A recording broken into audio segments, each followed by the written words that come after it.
నీతో నాతో మనందరితో స్పష్టమైన రీతిలో పరిశుద్ధాత్మదేవుడు మాట్లాడునుగాక. ఆమేన్, ఆమేన్. ప్రతి డిస్టర్బెన్స్ని యేసయ్య ఉదయ కాలంలో దాన్ని తొలగించి వాక్యం వినుట కొరకు దేవుడు మనను సిద్ధపరచునుగాక. ఆమేన్ చెప్దామా? ఆమేన్. మంచిది. గడిచినటువంటి శుక్రవారము మరి అద్భుత రీతిగా మరి ఉపవాస ప్రార్థన లో పాలు పంపులు కలిగి ఉండటానికి పరిశుద్ధ ఆత్మదేవుడు ఎంతగానో కృప చూపి సహాయాన్ని అనుగ్రహించినాడు. మరి అనేకమైనటువంటి మరి విషయాల కొరకు ప్రార్థించడానికి పరిశుద్ధ ఆత్మదేవుడు సహాయం అనుగ్రహించాడు. మరి కొందరు గడిచిన వారం రాలేకపోయారు. మరి ఏదైనా మరి రాత్రికాల సమయంలో మరి ఈ స్థలములో మరి సెమీ క్రిస్మస్ ఆరాధనను ఏర్పాటు చేయడానికి ప్రభు కృప చూపినాడు. అందుని బట్టి మొదటగా ఆయనకే మహిమ కలుగునుగాక. ఈ రాత్రి ఈ స్థలం ముందు జరిగేటువంటి యొక్క మరి ఆ యొక్క సెమీ క్రిస్మస్ ఆరాధనలో ప్రతి ఒక్కరు కుటుంబంగా మరి సంఘముగా పాలు పంపులు కలిగి ఉండాలని ప్రభు పేరిట తెలియజేస్తూ ఉన్నాను. సరిగా 6:30-7 గంటలకు ప్రారంభించబడుతుంది. ఉన్నటువంటి మిగతా కార్యక్రమ విషయాలన్నీ మరి ప్రార్థన అనంతరము మాట్లాడదాము. వాటి విషయమై ఈ ప్రాంతంలో మరి దేవుడు ఘనమైన అద్భుత కార్యాన్ని జరిగించినట్లుగా ఈ ప్రాంతానికి సువార్త అందించబడటానికి దేవుడు గొప్ప అవకాశాన్ని మనకి ఇచ్చాడు. అందును బట్టి మరి దేవునికి మహిమ చెల్లిస్తూ ప్రార్థించండి. మీ వ్యక్తిగత ప్రార్థనలో మరి ఈ రాత్రి జరిగేటువంటి ప్రార్థన కూడిక కొరకు దయతో మరి ప్రార్థించవలసిందిగా ప్రభు పేరిట మీకు తెలియజేస్తున్న సమస్త విషయంలో ఆయన నామము మాత్రమే మహిమపరచబడాలి కనుక మరి ప్రార్థిస్తాం. దేవుడి ఘనమైన సహాయం ఈ రాత్రి మనకి ఆయన కలుగు చేయనట్లుగా మరి ప్రార్థన పూర్వకముగా మనం ప్రార్థన చేస్తాం. మంచిది. దేవుని యొక్క వాక్యంలోనికి వెళ్దాం. గడిచినటువంటి మరి ఆదివారం 7 ప్రాముఖ్యమైనటువంటి శ్రేష్టమైన విషయాలు క్రిస్మస్ మాసంలో మనం ప్రవేశించాం. అయితే మనం ఏం చేయాలా? మన యొక్క జీవితము, విశ్వాస జీవితము దేవుని దృష్టిలో ఎలాగ ఉండాలో, ఎలాగన ఉంటే ఆయన ఇష్టంగా ఉంటాడో అన్నటువంటి విషయాలు నేర్చుకున్నాం కదండి.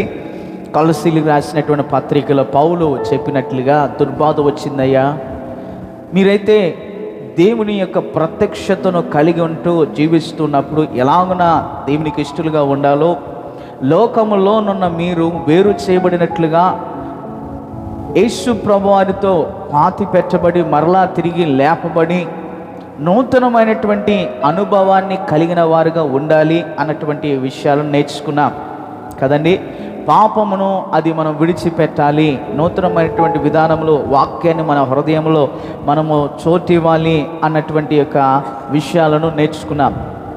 ఉదయకాల సమయంలో క్రిస్మస్ మాసంలో ఉంటుండగా మరి క్రిస్మస్ వర్తమానాలు మనము వినటానికి పరిశుద్ధాత్మ దేవుడు మనకి సహాయం దయచేయునుగాక. ఈ ఉదయకాల సమయంలో మరి యేసుక్రీస్తు ప్రభువారు జన్మనకు ముందుగా ఆయన జన్మించక మునిపే 700 సంవత్సరముల నాడు మరి ప్రవక్త అయినటువంటి మీకా ద్వారా ప్రవచనాన్ని మనము గమనిస్తాం. మీకా గ్రంథము 5వ అధ్యాయము 2వ వచనంలోనికి ఉదయకాల సమయము మనము వెళ్దాం. మీకా గ్రంథము 5వ అధ్యాయము 2వ వచనం. బెత్లెహేమ ఎఫ్రతా, యూదా వారి కుటుంబములో నీవు స్వల్పమైనను నా కొరకు ఇశ్రాయేలును ఏలుబోవాడు నీలో నుండి వచ్చును. పురాతన కాలము మొదలుకొని శాశ్వత కాలము ఆయన ప్రత్యక్ష మగుచుండేను. ప్రార్థన చేసుకుందాం. మా ప్రియ పరలోకపు తండ్రి యేసయ్య, నీ నామానికి వందనాలు తెలియజేస్తుంటున్నాం.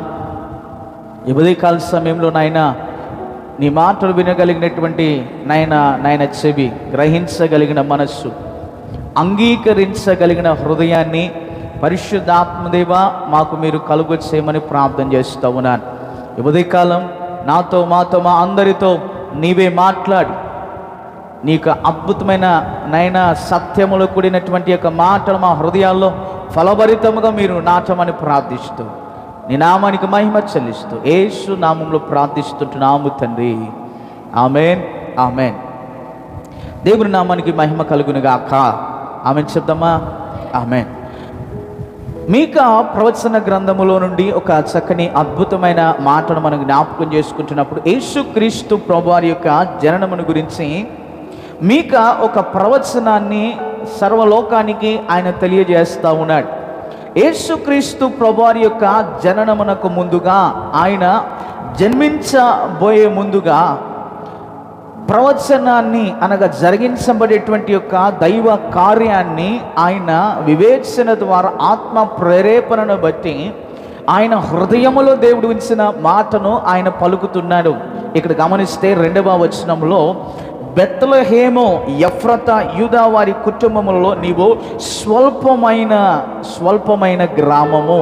మొదటిదిగా గమనిస్తే ఈ యొక్క వచనం మనకు తెలియజేస్తున్నటువంటిది ఈ విషయం గమనిస్తే, బెత్లెహేము చాలా చిన్న గ్రామము, ఏ విధమైనటువంటి యొక్క అర్హత లేని గ్రామముగా ఎంచబడుతున్నటువంటి దినాలు అవి.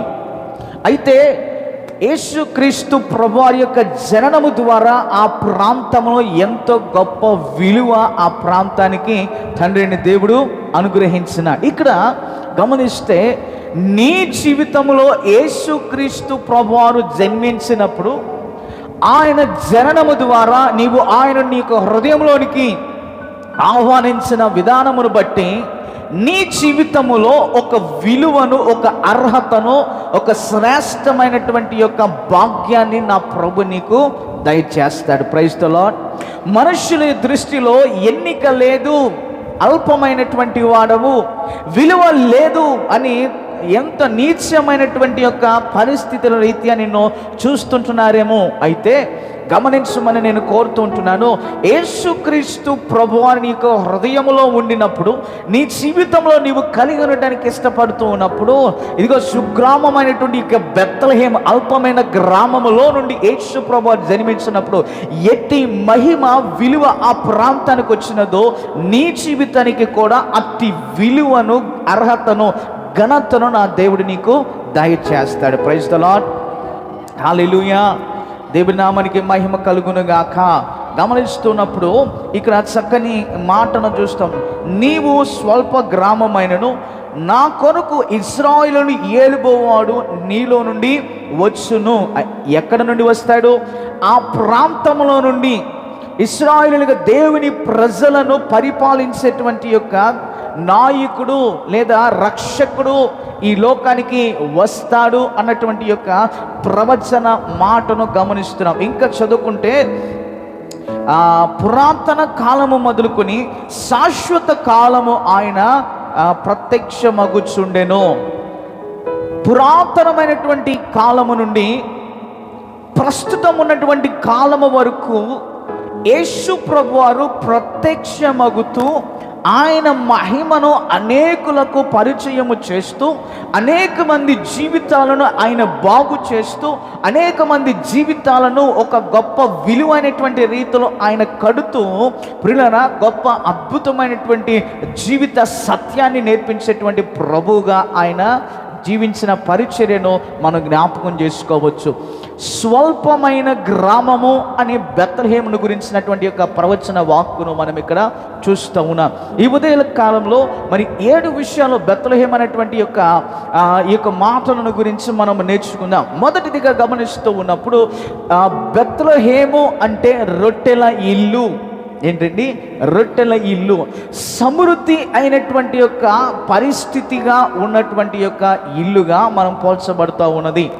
గమనిస్తే ఈ బెత్లెహేము స్వల్పమైన గ్రామముగా ఉన్న సమృద్ధిని అనుగ్రహించటానికి, సకల మానవుల యొక్క జీవితాలలో నా ప్రభు సమృద్ధిని ఇవ్వటానికి ఆయన ఈ లోకానికి వచ్చాడు. Praise the lord. Hallelujah. Bethlehem అనగా రొట్టెల ఇల్లు, సమృద్ధికి నిలయముగా ఉంటా ఉన్నది. ఆశీర్వాదకరమైనటువంటి పరిస్థితులకు ఆ యొక్క స్థలము ఎంతో విశిష్టతతో కూడినటువంటిదిగా గమనించగలుగుతూ ఉంటున్నా. ప్రియ దేవుని బిడ్డలారా, నీ జీవితంలో యేసు ప్రభు వారు ఉంటే నీవు సమృద్ధిని నీవు అనుభవించగలుగుతావు. శాపమును తొలగించి ఆశీర్వాదకరమైనటువంటి సమృద్ధి అయినటువంటి జీవితాన్ని నా ప్రభు నీకు ఇవ్వటానికి లోకానికైనా వచ్చాడు. Praise the lord. దేవుడిచ్చేటువంటి ఆశీర్వాదాన్ని గమనిస్తే నీ హృదయానికి అది నెమ్మదికరముగా, దీవెనకరముగా, మరి హృదయాన్ని తెప్పరల చేసేదిగా ఆయన ఆశీర్వాదం అనేది ఉంటుంది. ప్రైజ్ ది లార్డ్, హల్లెలూయా. మొదటి విషయాన్ని గమనిస్తూ ఉన్నప్పుడు బెత్లెహేము అంటే రొట్టెల ఇల్లు. నీ గృహము రొట్టెల ఇల్లుగా నా ప్రభు ఈ దినాన మార్చునుగాక. సమృద్ధిగా ఆశీర్వాదకరమైనటువంటి కుటుంబముగా నీ కుటుంబము సమాజంలో నా ప్రభు అట్టి రీతిగా నీ కుటుంబాన్ని ఆయన ఆశీర్వదించునుగాక. ఆమె చెప్పండి, హల్లెలూయా. ఇక్కడ గమనిస్తున్నప్పుడు యోహాను భక్తుడు ఆయన శుభవర్తమానంలో ఆయన మరి రాసినటువంటి యొక్క పత్రికలో 6వ అధ్యాయము 35వ వచనంలో గమనిస్తున్నప్పుడు యేసుక్రీస్తు ప్రభు వారి గురించి ఒక చక్కని మాటను ఆయన రాస్తూ ఉంటాడు.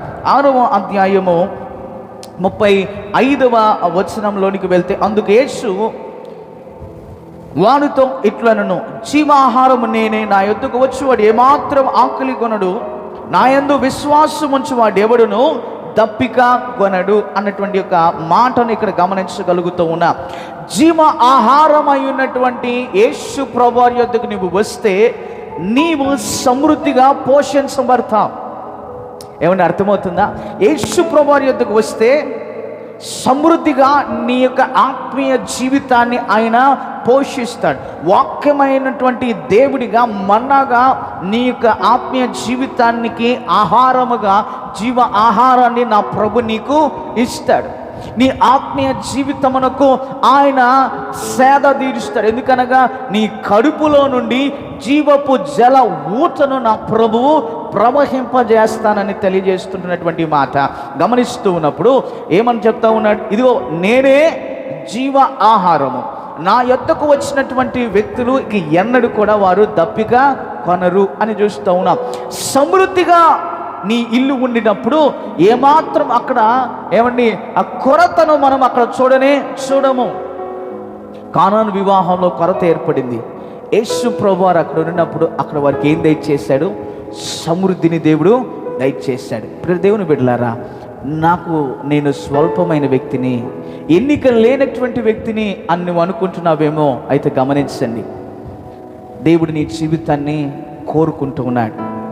నీ జీవితంలో నుండి అనేకులు ఆశీర్వాదకరంగా ఉన్నట్లుగా ఆయన నీ యొక్క జీవితాన్ని నిన్ను ఆయన ఏర్పాటు చేసుకున్నాడు. Praise the lord.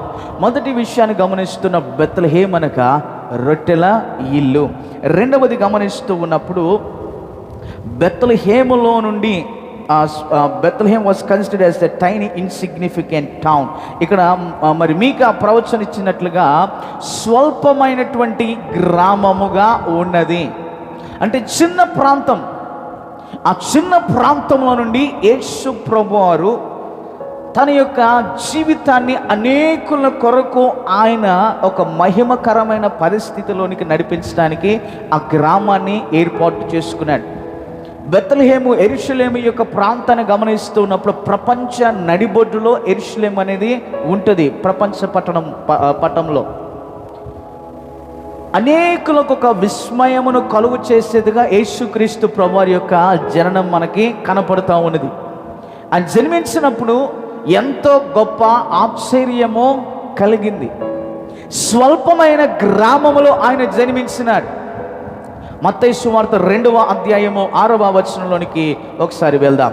మత్తయి సువార్త 2వ అధ్యాయము 6వ వచనం. మత్తయి సువార్త 2:6. అంతటా హేరోదు ఆ జ్ఞానులను రహస్యంగా పిలిచి ఆ నక్షత్రం కనపడిన కాలం వారి చేత పరిష్కారముగా తెలుసుకొని. ఆ స్వల్పమైన గ్రామంలో యేసుక్రీస్తు ప్రభువు జన్మించినప్పుడు జరిగిన అద్భుతం ఏంటి అనగా, ఆకాశంలో ఒక గొప్ప నక్షత్రము ఉదయించింది. నక్షత్రము జన్మించింది. దానికి కారణము మరి జ్ఞానము కలిగినటువంటి యొక్క శాస్త్రవేత్తలుగా పిలువబడినటువంటి ఆ జ్ఞానులు పరిశీలన చేస్తే వారికి అర్థమైన విషయం ఏంటంటే, బెత్లెహేము అనేటువంటి ప్రాంతంలో ఎవరో గొప్ప రాజు జన్మించి ఉండొచ్చు, అందుకే ఈ నక్షత్రం మనకి కనపడుతూ ఉన్నది అని వారు ఒక నిర్ధారణకు వచ్చినాడు. హేరోదు రాజు యొద్దకు వెళ్ళారు. అయ్యా ఏంటి పరిస్థితి అని కనుక్కోవటానికి ప్రయత్నం చేశారు. రహస్యంగా హేరోదు రాజు ఏం చేశాడు, జ్ఞానులను పిలిచాడు. జ్ఞానులు యేసు ప్రభువుని గురించి తెలుసుకున్నప్పుడు వారు ఇచ్చినటువంటి బహుమానాలు ఎంతో శ్రేష్టమైనవిగా మనకి వాక్యములో కనపడుతూ ఉన్నది. మొదటిదిగా గమనిస్తున్నప్పుడు బెత్లెహేము అనగా రొట్టెల ఇల్లు. వినాలి, ఏంటి బెత్లెహేము అంటే రొట్టెల ఇల్లు. రెండవది బెత్లెహేము స్వల్పమైన గ్రామము అనగా చిన్న గ్రామము. మూడవదిగా గమనిస్తూ ఉన్నప్పుడు మూడవ విషయాన్ని మీ దృష్టిలోనికి తీసుకుని రావటానికి ఆశపడుతూ ఉన్నాను. మూడవది, ప్రవచనములు లేక లేఖనములు ఆధారముగా రుజువుపరచబడుటకు యేసుక్రీస్తు ప్రభువు బెత్లెహేములోనే జన్మిస్తాడని మీకు ఆ ప్రవచనము మనకి ఒక ఆధారముగా ఉన్నది.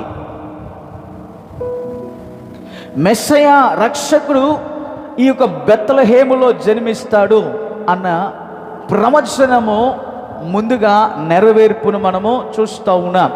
ఇంకొక విషయం చెప్పమంటారా, నాలుగవ విషయాన్ని గమనిస్తున్నప్పుడు యాకోబు భార్య అయినటువంటి రాహేలు ఆమె మరణించినప్పుడు ఆమెని బెత్లెహేము అనేటువంటి ప్రాంతముకు దగ్గరగా ఆమెను సమాధి చేశారు. ఆది కాండంలో మనము చక్కగా ఈ మాటను మనం చూస్తాం. 2:18 మత్తయి సువార్తలో ఒక మాటను చదువుకుందాం. రాహేలు తన పిల్లల విషయమై ఏడ్చుచు వారు లేనందున ఓదార్పు పొందలేక యుండెను. అతని ప్రవక్త అయిన ఇర్మియా ద్వారా చెప్పబడిన వాక్యము నెరవేరెను. ఇర్మియా భక్తుడు చెప్పినటువంటి యొక్క ప్రవచన మాట నెరవేర్పులోనికి వచ్చింది. రాహేలు బెంజమిన్ అనేటువంటి యొక్క కుమారునికి జన్మను ఇచ్చిన తర్వాత ఆమె దినములు సంపూర్తి చేయబడినప్పుడు బెత్లెహేము అనేటువంటి ప్రాంతములో ఆమె సమాధి చేయబడినది. 4 విషయాలు మనం నేర్చుకున్నాం. మొదటిది, బెత్లెహేము అనగా రొట్టెల ఇల్లు. బెత్లెహేము అనగా స్వగ్రామము, చిన్న పట్టణం అది. మూడవది గమనిస్తున్నప్పుడు మెస్సయ ఆ ప్రాంతంలో జన్మిస్తాడు అన్న ప్రవచన మాట నెరవేర్పును మనము చూస్తూ ఉన్నాం. 4వ విషయాన్ని గమనిస్తూ ఉన్నప్పుడు బెత్లెహేము అనేటువంటి ప్రాంతముకు దగ్గరగా రాహేలును సమాధి చేసినట్లుగా మనం గమనించగలుగుతుంటున్నాం. 5వది గమనిస్తూ ఉన్నప్పుడు బైబిల్లో ఇద్దరు ఉన్నారు, రూతు, ఇంకేవా వారి అత్త ఎవరండి, నయోమి, రూతు. వీరిరువురు కూడా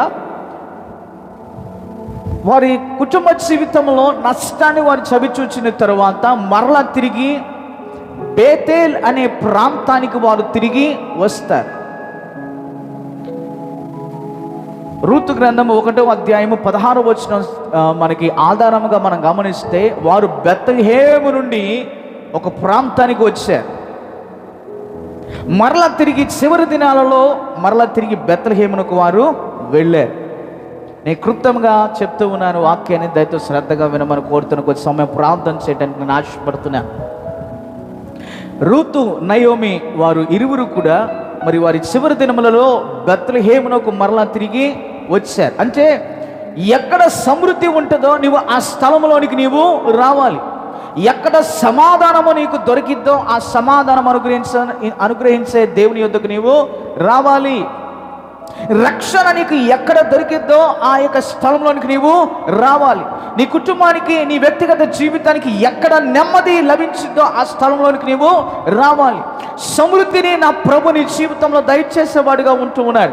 సమృద్ధిని అనుగ్రహించగలిగినటువంటి నా ప్రభు యొద్దకు నీవు వస్తే నీ జీవితంలో దేవుడు గొప్ప అద్భుతమైనటువంటి కార్యాన్ని ఆయన జరిగిస్తాడు. ప్రైజ్ ది లార్డ్, హల్లెలూయా. 6వ విషయాన్ని చూస్తూ ఉన్నప్పుడు బెత్లెహేము అనగా దావీదు పురముగా మనం చూస్తాం.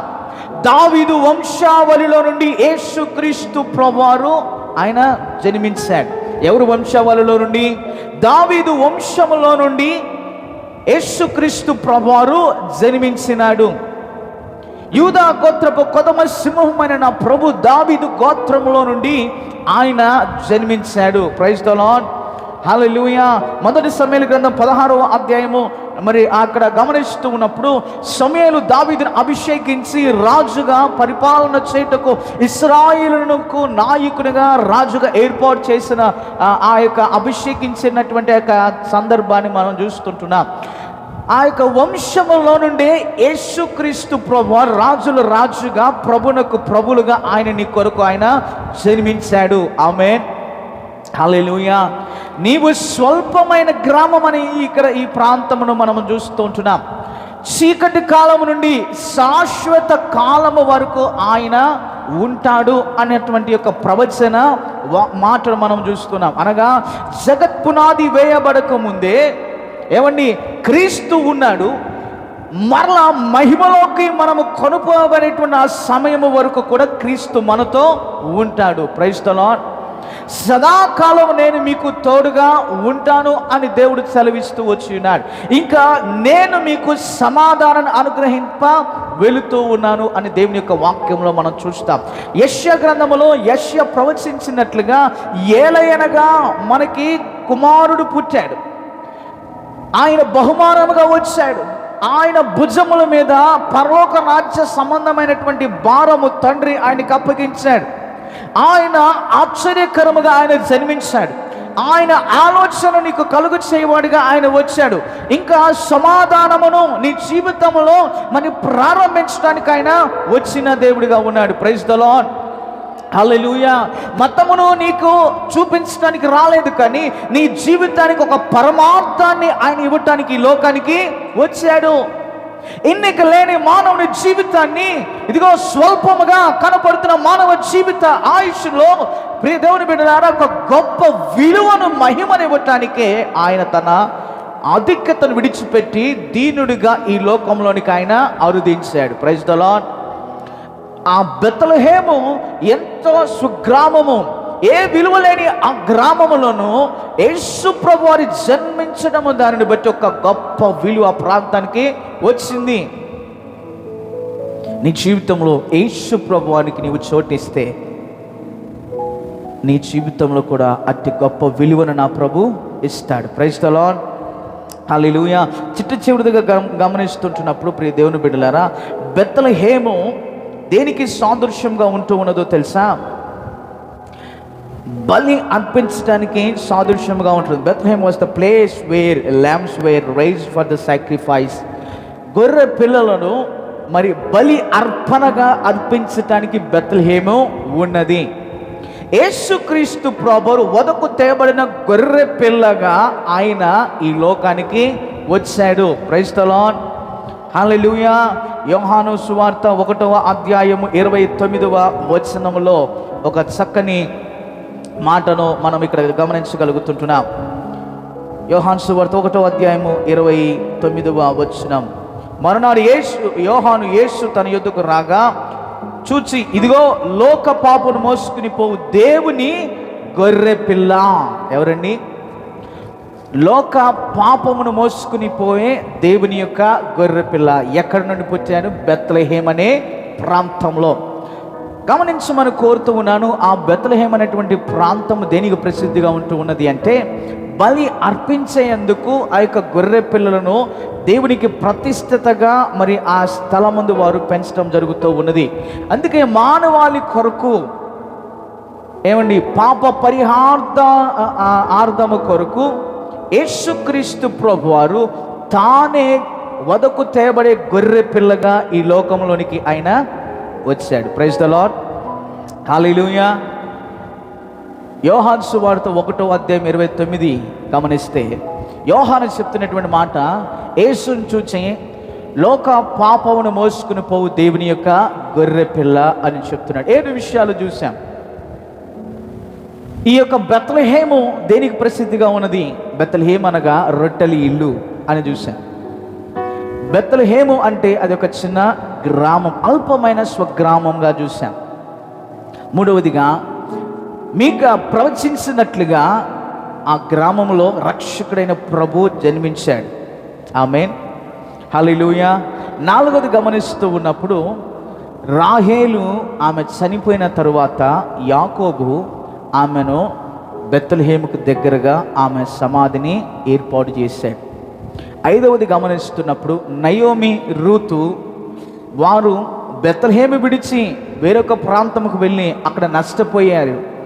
ఎంతో నష్టాన్ని శ్రమను అనుభవించి మరలా వారు ఏ ప్రాంతం నుండి వచ్చారో ఆ ప్రాంతము జ్ఞాపకం చేసుకుని ఆ ప్రాంతం అనగా బెత్లెహేమునకు వారు వచ్చినారు.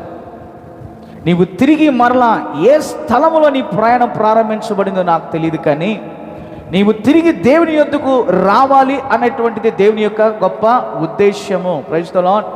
మానవ మనుగడ బ్రతుకు జీవితంను గమనిస్తున్నప్పుడు సమాధాన సంతోషం కొరకు, పుణ్యము కొరకు ఇక్కడ అక్కడ అనేక ప్రాంతాలు తిరుగుతూ ఉంటాడు. నీవు చివరిగా రావాల్సినటువంటి గమ్యమైనటువంటి మార్గం ఏదైనా ఉన్నది అంటే రక్షకుడైన యేసుక్రీస్తు ప్రభువారి యొక్క మార్గంలోనికి నీవు రావాలి. ఎందుకో తెలుసా? నేనే మార్గము, నేనే సత్యము, నేనే జీవము అని చెప్పినటువంటి నా యొక్క ప్రభు యొక్క రక్షణ మార్గంలోనికి నీవు నడిపించబడాలి. అది దేవుని యొక్క ఉద్దేశము. సకల మానవుల పాప పరిహార్థమై ఆయన మృతి పొందారు. ఆమేన్. 6వ విషయాన్ని గమనిస్తున్నప్పుడు దావీదు పురములో నుండి ఆయన జన్మించాడు. బెత్లెహేం అనగా దావీదు యొక్క పురము అని మనం చెప్తాం, ఆశీర్వదించబడిన పురము. 7వది గమనిస్తూ ఉన్నప్పుడు బలి అర్పించటానికి గొర్రె పిల్లలను బెత్లెహేములో వారు ఏం చేసేవారంటే పెంచేటువంటి వారు. శ్రేష్టమైనటువంటిది, నిష్కలంకమైనటువంటివి గొర్రె పిల్లను మరి బలిగా వారు ఆ యొక్క బెత్లెహేం అనే ప్రాంతంలో గొర్రెలను వారు పెంచేటువంటి వారు. Praise the Lord. ఇక్కడ గమనించమని కోరుతున్నాను. లూకాసు సువార్తలో మనకి చక్కని మాట మనం ఇక్కడ చూడగలుగుతున్నాం. లూకాసు సువార్త 2వ అధ్యాయము 7వ వచనంలో ఒక మాటను మనం ఇక్కడ గమనిస్తాం. లూకాసు సువార్త 2వ అధ్యాయము 7వ వచనం, 2:7. లూకాసు సువార్త 2వ అధ్యాయము వచన భాగం 7లో చూస్తే,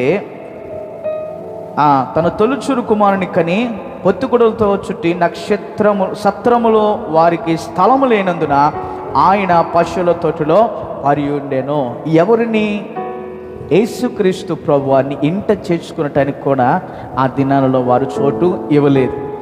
ప్రస్తుత దినాల్లో కూడా మానవులు ఏం చేస్తూ ఉన్నారు? ప్రస్తుత దినాల్లో సువార్త అందించబడుతున్నా, దేవుని వాక్యము వినిపింపబడుతుంటున్నా హృదయములో చోటు ఇవ్వకుండా వారి హృదయం కఠినము చేసుకుని మా కొరకు కాదు అని వారు ఏం చేస్తూ ఉన్నారు? తృణీకరిస్తున్నాడు. అలనాడు యేసు ప్రభువు జన్మించినప్పుడు ఆయనకి సత్రంలో చోటు లేదు. నక్కలకు బొరియలు ఉన్నాయి, కానీ మనుష్య కుమారుని నివసించడానికి ఇంత చోటు లేని పరిస్థితి. ఇది నాన్న ప్రియ దేవుని బిడ్డలారా, యేసుక్రీస్తు ప్రభువానికి నీ హృదయంలో నువ్వు చోటిస్తే, ఆయన నీ హృదయంలో జీవించడానికి నువ్వు ఇష్టపడినప్పుడు, ఆయన నీ హృదయంలో నివసించడానికి నీవు ఇష్టపడి తీర్మానం తీసుకుంటే, స్వల్పమైన నీ యొక్క జీవితాన్ని అర్థమైనటువంటిగా నా ప్రభు మారుస్తాడు. Praise the lord. అర్థరహితమైన నీ జీవితాన్ని అర్థవంతంగా నా ప్రభువు మారుస్తాడు. ఆమేన్. హల్లెలూయా. దేవునికి మహిమ కలుగును గాక.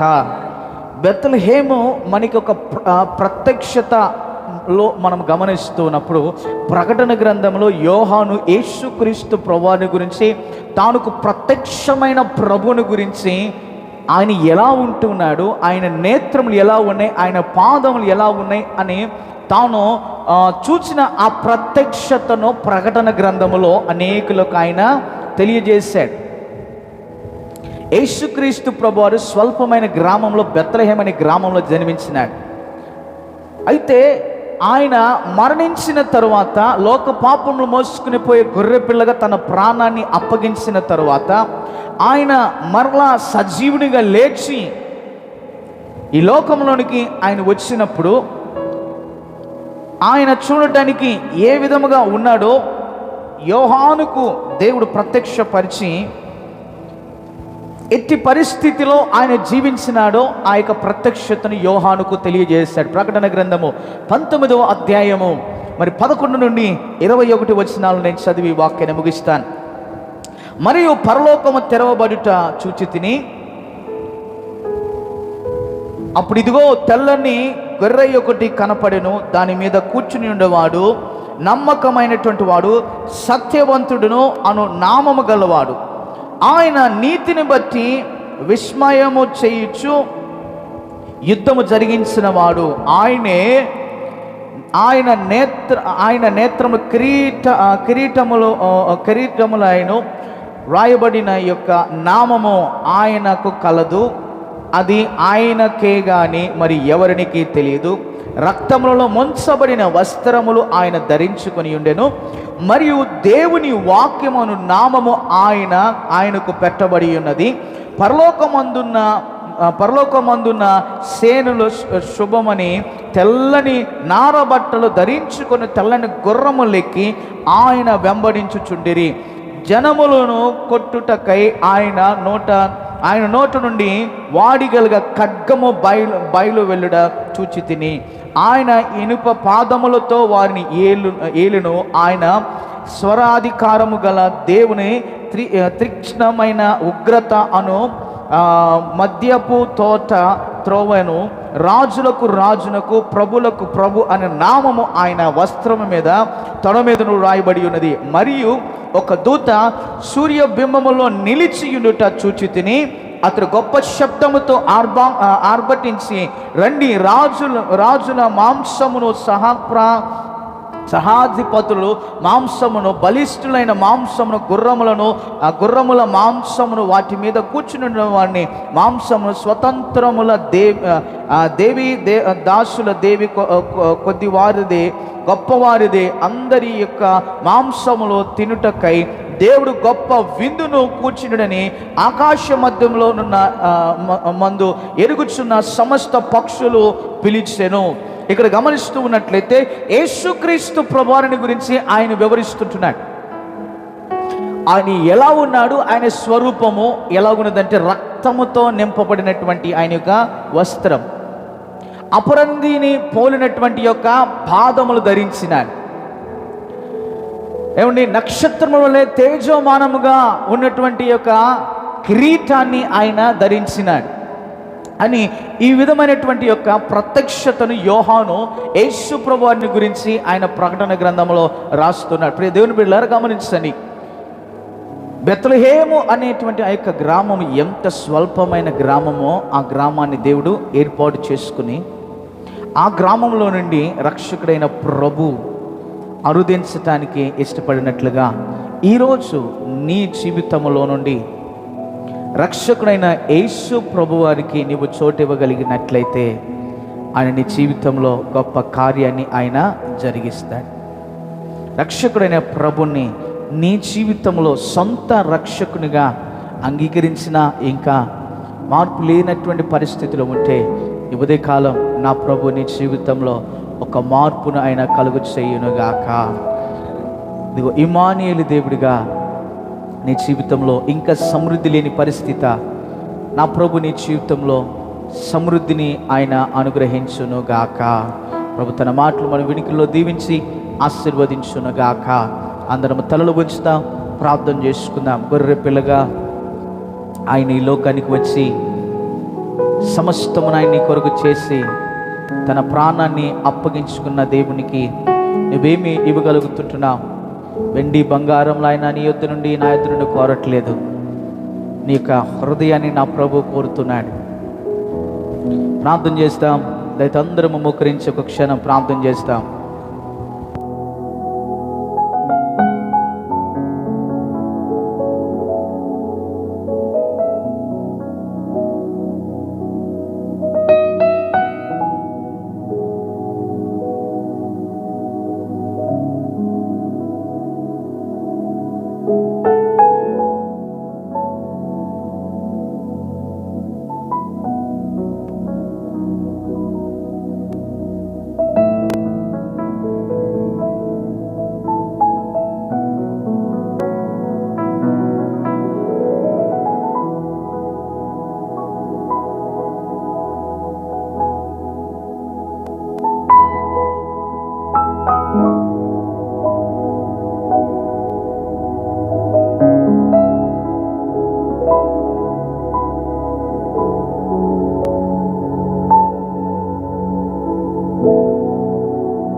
ప్రభు బలలో ప్రవేశించబోతున్నాం.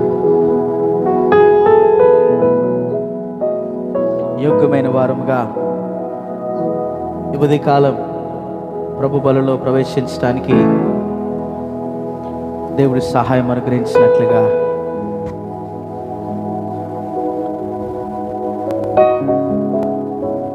యేసయ్యా, నీ బలలో నాయన నేను యోగ్యత కలిగి నాలో